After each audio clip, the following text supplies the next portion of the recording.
तो जल ही रहा है।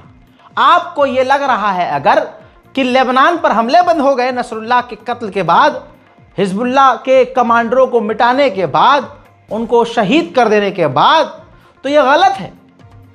सच्चाई यह है, 2 दिन पहले मैंने बताया था कि इजराइल जमीनी ऑपरेशन करना चाहती है, जमीनी फौज लेबनान में घुसना चाहती है। अब जब लेबनान के बचाने वाले ही ना रहे तो इजराइल को क्या ही डर होगा। रिपोर्ट स्क्रीन पर है, देख लीजिए, प्रूफ के साथ, सबूत के साथ आपको बता रहा हूं। इजराइल ने माना है कि वो ऑलरेडी लेबनान के अंदर जमीनी हमले शुरू कर चुका है और रेड कर रहा है।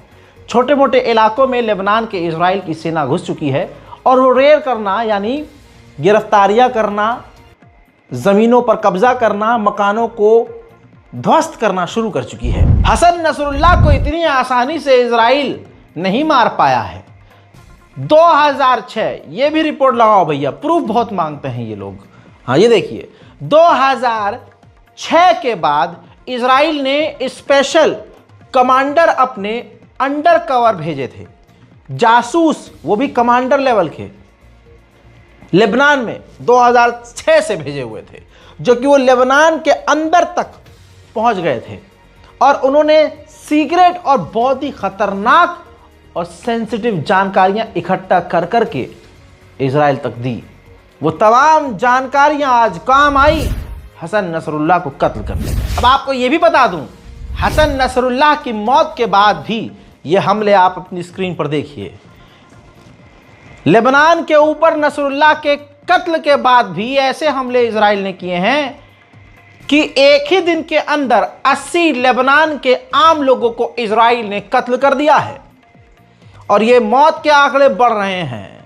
हजारों की तादाद में लेबनान में लोग घायल हैं, सैकड़ों मकान ध्वस्त हो चुके हैं, इलाके में तबाही नजर आ रही है। ये हमले कोई हल्के हैं? 2-2 हजार पाउंड के बम इजराइल गिरा रहा है। और आपको क्या ही बताऊं, ये तस्वीर आपको स्क्रीन पर, मोबाइल की स्क्रीन पर नॉर्मल नजर आ रही होगी, लेकिन जिस जगह ये बम गिर रहे हैं ना, वहां सिर्फ लाशों के टुकड़े हैं। इजराइल को खुले सांड की तरह अमेरिका ने मिडिल ईस्ट में छोड़ दिया है। याद रखिएगा, जेनोसाइड का सपोर्टर, सबसे बड़ा स्पॉन्सर अमेरिका है। अमेरिका ने भर भर कर हथियार इजराइल को दिए, उसने गाजा तबाह कर दिया। अब एक अपडेट और आया है कि इजराइल को हथियारों की कमी होने लगी है, तो उसने अमेरिका से, अपने नाजायज बाप से कहा है कि जल्दी हथियार दो, हमें हथियारों की जरूरत है। उधर तस्वीर ये देखिए, इजराइल ने भारी मात्रा में लेबनान के बॉर्डर के बेहद करीब भारी टैंक तैनात कर दिए हैं। आशंका यह भी है कि ये टैंक लेबनान के अंदर भी घुस सकते हैं। आपको क्या पता, एक हसन नसरुल्लाह को कत्ल करने के लिए पूरा यूरोप साथ है इजराइल के। सबूत दूं, देखिए, लेबनान, साइप्रस, फिलिस्तीन और गाजा और मिडिल ईस्ट के तमाम इलाकों में बरतानिया का जासूसी जहाज लगातार गश्त कर रहा है ताकि अपने नाजायज औलाद इजराइल की हर तरह से मदद की जा सके।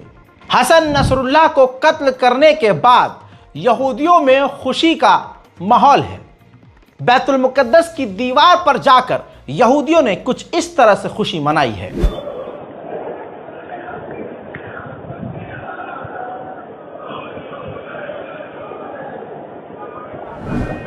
ऐसे बहुत सारे लोग हैं जो लेबनान के लीडर हसन नसरुल्लाह के बेहद करीबी थे।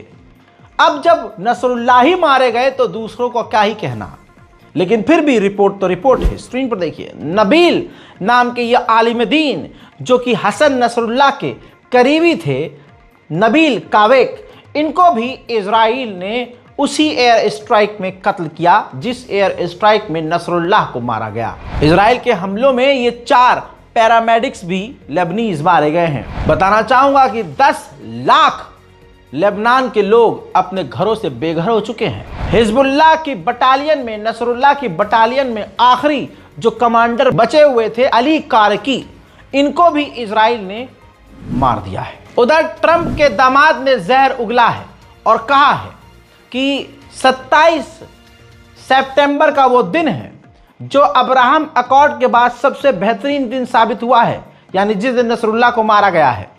क्योंकि इजराइल ईरान पर हमला नहीं कर सकता था, नहीं कर रहा था, और ईरान के पास परमाणु या कोई हथियार हो वो तो दूर की बात है, लेकिन नसरुल्लाह ने अपनी गन पॉइंट इजराइल की तरफ किया हुआ था, यानी नसरुल्लाह के निशाने पर इजराइल था। आज वो डर खत्म हो गया है, आज मौका है। कौन कह रहा है? ये डोनाल्ड ट्रंप का दामाद कह रहा है कि आज मौका है कि इजराइल अपने तमाम खतरों को मिटा दे, यानी ईरान को मिटा दे। और उन्होंने साफ ये भी कहा, डोनाल्ड ट्रंप के दामाद ने, कि मैं किसी भी डील के खिलाफ हूं, ना हमास से डील की जाए ना किसी से डील की जाए, बस जो आपके मन में आ रहा है वो करते जाओ, इजराइल के लिए जो खतरा है मिटा दे जाओ। आप देख रहे हैं माहौल क्या बनाया जा रहा है हजरात मोहतरम। इसीलिए मैंने आपसे कहा था, और इसीलिए ईरान के supreme leader Ayatollah Syed Ali खामनाई को छुपा दिया गया है, सेफ एरिया में भेजा गया है। लेकिन अल्लाह ही मालिक है, सेफ जोन में तो खुद नसरुल्लाह भी थे, बस अल्लाह ही मालिक है, अल्लाह खैर करे। वहीं आपको बता दूं, तस्वीर देखिए, ये देखिए, जो इजरायली लोग हैं उन्होंने सोशल मीडिया पर लिखना शुरू कर दिया है, और ये बात बिल्कुल हकीकत है। जितने कमांडर, जितने सीनियर ऑफिसर नजर आ रहे हैं, ये सारे के सारे मारे गए हैं। सिर्फ आपको 4 शख्सियत ऐसी हैं जिसमें ईरान के सुप्रीम लीडर, हुथीस के लीडर, हुथीस के कमांडर और हमास के लीडर जिंदा नजर आ रहे हैं। बाकी इजराइल ने सभी को कत्ल कर दिया है।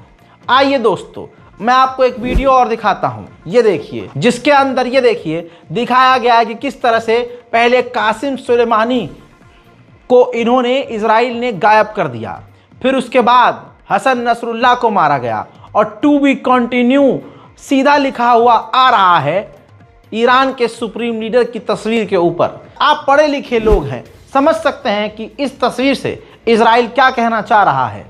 ईरान में खौफ, डर का माहौल है, इराक में भी यही माहौल है। हमारे जो सहयोगी ईरान और इराक में हैं वो खुद बता रहे हैं कि खबरें ऐसी भी आ रही हैं, बीच बीच में गवर्नमेंट कह रही है कि अपने फ़ोन, अपने डिवाइसेस से भी दूर रहिए, इलेक्ट्रॉनिक आइटम से दूर रहिए जिसमें नेटवर्क है। इजराइल कुछ भी कर सकता है, और इजराइल के पास अब खुला मौका है ईरान पर हमला करने के लिए। इसी तरह से ये तस्वीर देखिए, आयतुल्लाह सैयद अली खामनाई, ईरान के जो सुप्रीम लीडर हैं, उनके बेहद करीबी ये जो आलिम दीन है, इन्हें भी लेबनान में इजराइल ने कत्ल कर दिया है। सारी दुनिया चुपचाप है। यही तो आपको समझ में नहीं आ रहा। सोशल मीडिया पे अरब को अच्छे से रेल कर रखना चाहिए आपको। देखिए तो सही, सारी दुनिया खामोश है, कोई नहीं बोल रहा। जो हो रहा है होने दिया जा रहा है। रशिया सिर्फ बोला। रूस के विदेश मंत्री सरगेई लावरोव ने कहा कि इजराइल को अपना ये टेररिस्ट वाला स्टाइल, आतंक का ये स्टाइल बदलना होगा। उन्होंने कहा कि ये डर है कि जानबूझकर इजराइल भड़का रहा है ईरान को, ताकि ईरान और अमेरिका डायरेक्ट जंग में उतर आए और उसको जो करना है वो कर दे। हसन नसरुल्लाह के साथ ईरान के एक कमांडर भी, सीनियर कमांडर भी मारे गए, जिसके बाद ईरान के IRGC ने, फौज ने धमकी दी है कि खाली नहीं जाएगा। ये जो हमारे कमांडर को आपने कत्ल किया है, ये खाली नहीं जाएगा। अरे भैया, ईरान से हाथ जोड़कर कहूँगा, भाई माफ़ कर दो, अपनी धमकियों से ज़बरदस्ती आग में घी मत डालो। या तो सीधा अटैक करने की हिम्मत रखो, या तो भाई साहब मुंह बंद कर लो। पूरी दुनिया के मुसलमान परेशान हो गए, धमकी धमकी धमकी धमकी धमकी। और अभी जो आपके लीडर हैं वो तो फुस्सी हैं। ईरान का जो नया राष्ट्रपति है मसूद पेज़ेश्कियान, भाई साहब वो तो अलग ही फुस्सी बम है। अब कुछ दिन पहले उन्होंने कहा था कि अगर ईरान के ऊपर कोई और मुसीबत आई तो ईरान टुकड़े टुकड़े हो जाएगा। अब इस शख्स का कहना है कि अमेरिका और यूरोप ने वादा किया था कि आप अगर इस्माइल हानिया का बदला नहीं लोगे तो हम लेबनान और गाजा में दोनों के साथ इजराइल की डील करा देंगे, सीज फायर करा देंगे। लेकिन ऐसा नहीं हुआ, नसरुल्लाह को ही मार दिया। उसने हमारे साथ धोखा किया। अरे भाई, धोखा ही किया है। और अमेरिका इजराइल धोखा ही करता आया है। तुमसे पहले जो ईरान का शेर राष्ट्रपति था रईसी, वो शख्स कभी भी अमेरिका इजराइल की जबान पर भरोसा नहीं करता। पता नहीं है पेजेश्कियान कौन सी खाल के अंदर कौन सा इंसान है। पता नहीं ईरान के लोगों ने इसको राष्ट्रपति कैसे बना दिया है। खैर, अब हमारे घर पे फोन आ जाएगा हमारे बाप के पास, अरे साहब आपका लड़का ईरान के खिलाफ ऐसे कैसे? अबे सच बोल रहा हूं बे, कान में से मैल निकाल लो, आंखों से चश्मा हटा लो, नशे में मत रहो। नसरुल्लाह कोई छोटी चीज नहीं थे, उनको कत्ल कर दिया है। और ईरान अगर अब कहे कि हम इनको नहीं छोड़ेंगे, हम उनको नहीं छोड़ेंगे, जनता पूरी दुनिया के मुसलमान कह रहे हैं कि इस वक्त ईरान को एक्शन लेना चाहिए। ठीक है, अमेरिका भी यही चाह रहा है, इजराइल भी यही चाह रहा है कि ईरान कोई तो गलती करे। अपनी मसलहत के तहत, अपने सेफ्टी के तहत ईरान अभी कुछ नहीं कर रहा है, लेकिन दुनिया के मुसलमानों के दिल में है कि कुछ तो हो, ईरान कुछ तो करे।